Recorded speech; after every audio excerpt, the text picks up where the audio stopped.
So nowadays, I imagine most of you see a video online, and could be a random video where you're scrolling through stuff and you just say, wow, is this real? Like, is this a dream or is this real? That's what today is going to be. So just get ready for it.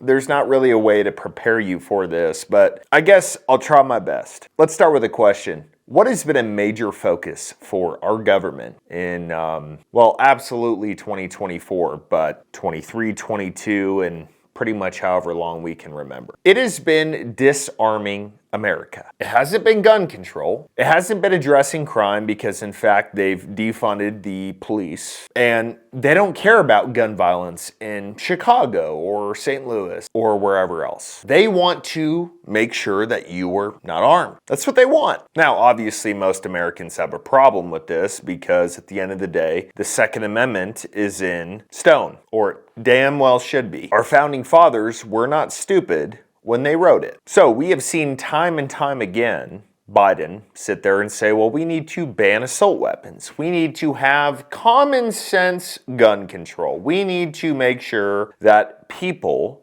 can't really have a gun, essentially. Anyways, why are we having a little blast from the past here? Well, there was a Obama appointee that ruled illegal immigrants can carry guns legally. All right, let me just make sure I understand this. You have illegal and legal in the same sentence. Now, as someone in the government and as a judge or a lawyer, how stupid do you feel having legal and illegal in the same sentence? I would imagine you feel pretty damn stupid. So here are some key points to this. U.S. District Judge Sharon Johnson Coleman ruled earlier this month that an illegal immigrant could not be charged for carrying a loaded firearm. Look, I'm not even really sure how to respond to that statement. The first response would be to let California know, or New York know, or anywhere where they have the strictest gun laws in the nation,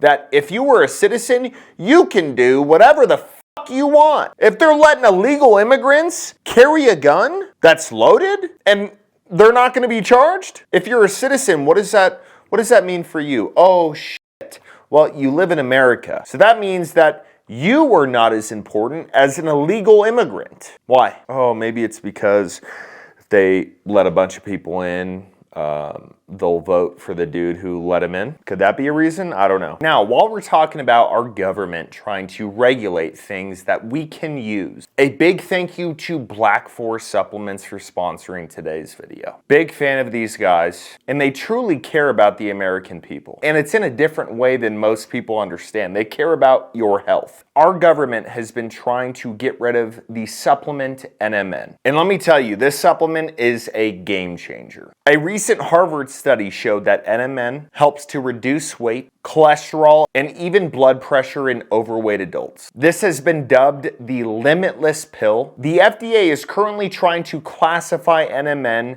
as a drug, which would simply allow pharmaceutical companies to own it, and we all know who owns pharmaceutical companies. So what I did was I asked them if they could offer a special deal for y'all tonight. Buy two, get one free in a 48-hour period. This stuff is not cheap, so it's definitely a good opportunity to stock up. What we're gonna do is we're gonna put the discount code and link below the video. If you haven't tried it, my God, you really should.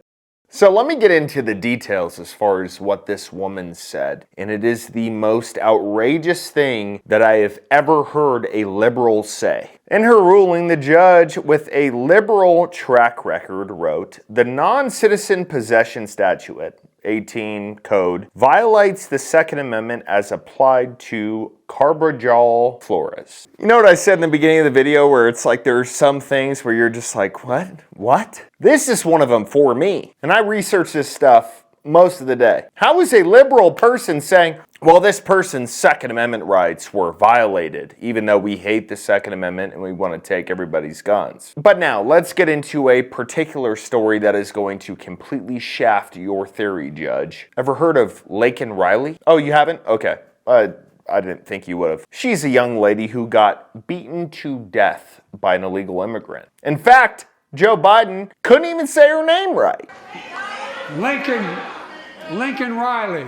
An innocent young woman who was killed by an illegal. That's right. But how many of the thousands of people being killed by illegals? Why don't we sit here and listen about the illegal immigrant that you want to, I don't know, give the same rights that an American citizen has. Is in jail charged with Laken Riley's murder. He is from Venezuela, and according to ICE, he entered the country illegally in 2022 and was later paroled. So, Rebecca, a lot of folks want to know, did Ibarra even, did he fall through the cracks? Was he even supposed to be up in Athens in the first place when that crime occurred? Well, from what I can tell, if everyone had followed procedures, the answer is no. There are at least 2 points in time that really could have made a difference. According to Homeland Security, Jose Ibarra and his wife entered the U.S. near El Paso in September 2022. After being arrested and released, they went to New York. Oh, okay. So you're going to arrest an illegal immigrant and then release them in our country. How confusing is that? How hard is it to run a bus and just send them down to Mexico? I'm confused. Why are you just, oh, they committed a crime, we'll just release them into our republic? Interview with the New York Post, Ibarra's wife says that before their immigration hearing, Jose was arrested for riding a moped with their 5-year-old son while doing food deliveries. Neither were wearing a helmet. At that point, ICE could have taken Jose. But somehow this judge in Illinois wants to make sure that illegal immigrants have their Second Amendment rights. Look, this is a tough one for me because I personally believe that your right to self-defense is a God-given right. I do not believe the government has the option to say, okay, well, you can only defend yourself with this, and this you can't have. I don't believe in that. But if we're talking about our country and the Constitution of our country, there is nothing written in our Constitution that says an illegal immigrant has the same rights as an American citizen. So it's a moot point.